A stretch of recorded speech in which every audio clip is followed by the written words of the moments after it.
Shri Gajanan township number 4 मधील शिवलिंग मंदिराचे जीर्णोद्धाराचे काम हाती घेण्यात आलेले असून ह्या जीर्णोद्धाराचे उद्घाटनाला टाउनशिप मधील नागरिक उपस्थित होते। शिवलिंग मंदिराचे जीर्णोद्धाराचे काम जोमाने सुरू असून सर्व भाविक भक्तांना आवाहन करण्यात येत आहे की त्यांनी मंदिराचे जीर्णोद्धारासाठी आपल्या परीने आर्थिक मदत करून हातभार लावावा।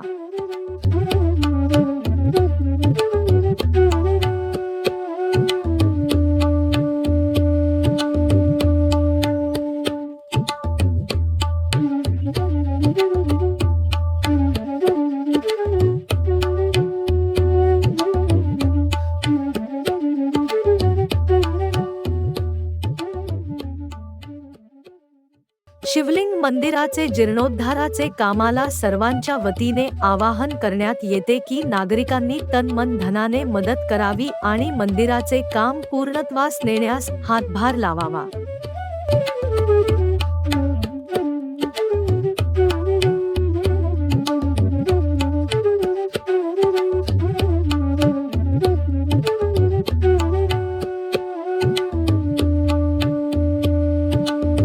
शिवलिंग मंदिराचे जीर्णोद्धाराचे कामाला हातभार लागावा ह्या उद्देशाने नागरिकांनी स्वच्छता अभियान राबवून श्रमदान केले आणि परिसराची स्वच्छता केली, तसेच जागा मोकळी करून घेतली, जेणेकरून दिनांक 26 फेब्रुवारीला महाशिवरात्रीला भाविक भक्तांना त्रास होणार नाही।